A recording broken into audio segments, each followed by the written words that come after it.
Hi friends, இன்றைக்கி நம்ம மீன் குழம்பு செய்ய போகிறோம்.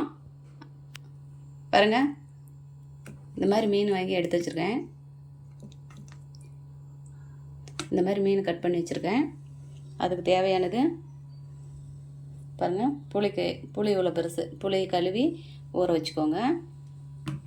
சின்ன வெங்காயம் எடுத்து வச்சுருக்கேன், தக்காளி பழம் எடுத்து வச்சுருக்கேன், பெரிய வெங்காயம் ஒரு 10-15 பல் பூண்டு எடுத்து வச்சுருக்கேன், மீன் மசாலா எடுத்து வச்சுருக்கேன், மஞ்சள் பொடி, உப்பு, கறி மசாலா.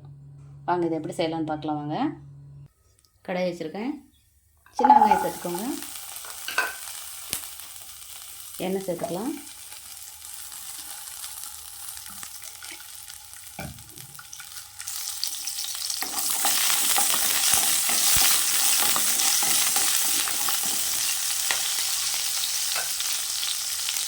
பூண்டு 10 பல் சேர்த்துக்கோங்க,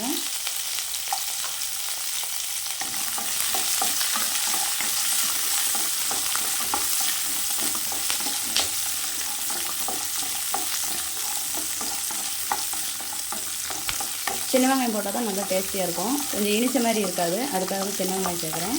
பெரிய வெங்காயம் கொஞ்சமாக போட்டுக்கிட்டு போதும். இதுக்கு நான் சின்ன வெங்காயம் சேர்த்துருக்கேன். சோம்பு சேர்த்துக்கோங்க. சோம்பு ஸ்மெல் பிடிக்காதவங்க சேர்க்க வேண்டாம், ஆனால் சோம்பு ஸ்மெல் போனால் கொஞ்சம் குழம்பு நல்லாயிருக்கும், அதுக்காக தான் கொஞ்சமாக சேர்த்துருக்கேன். இப்போ வெங்காயம் நல்லா வதங்கிடுச்சு. நான் அரை தக்காளி மட்டும் தான் சேர்த்துருக்கேன் அதில் அரைக்கிறதுக்கு.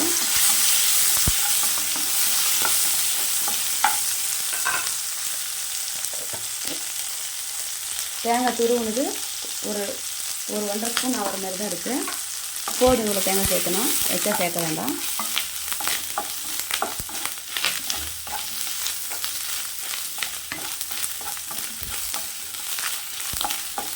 இது நல்லா வதங்கிடுச்சு.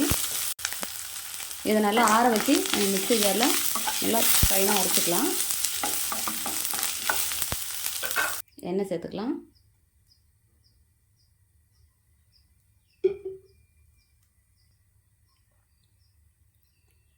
கடுகு உளுத்தம் பருப்பு சேர்த்துக்கோங்க,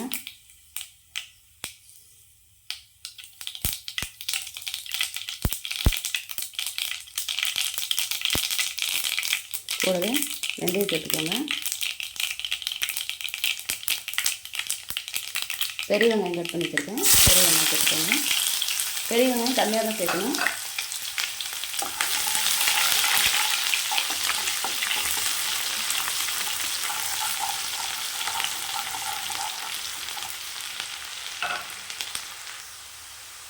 இப்போ நம்ம மீன் குழம்பு மசாலா சேர்த்துக்கலாம்.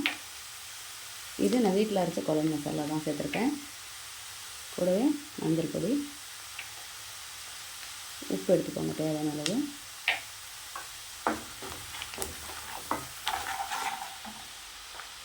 தக்காளி கட் பண்ணி வச்சுருக்கேன், 2 தக்காளி வச்சுக்கோங்க.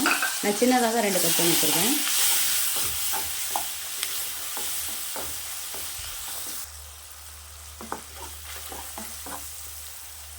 நல்லா வதங்கிடுச்சு.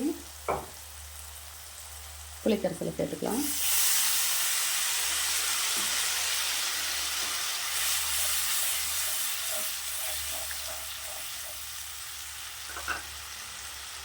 நம்ம அரைச்சி வச்சுருக்கிற வெங்காயம், தக்காளி பழம் எல்லாம் எடுத்துக்கலாம்.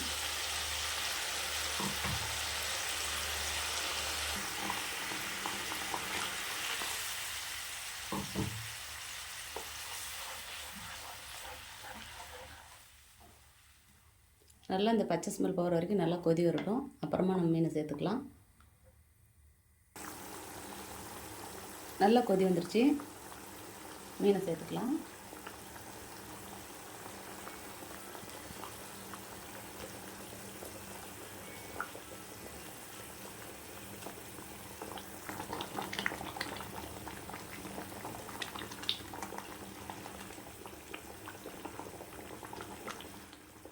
நல்லா அப்படியே வேகட்டும், மூடி வச்சிடலாம்.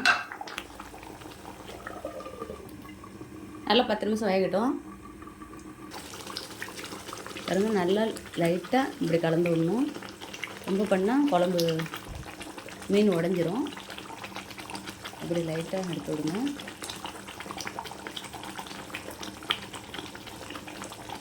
பாருங்கள், மீன் பாருங்கள் இந்த மாதிரி வெந்திருக்கு, நல்லா வெந்து வந்திருக்கு. பார்த்தீங்களா, மீன் வெந்துருச்சு பாருங்கள், உடையுது பாருங்கள், மீன் நல்லா வெந்து வந்திருக்கு. இதே மாதிரி நீங்களும் உங்கள் வீட்டில் செஞ்சு பார்த்துட்டு எப்படி இருக்குன்னு எனக்கு ஒரு கமெண்ட் பண்ணுங்கள், லைக் பண்ணுங்கள், ஷேர் பண்ணுங்கள், ஒரு சப்ஸ்கிரைப் பண்ணிடுங்க. இதை நம்ம மாற்றிக்கலாம்.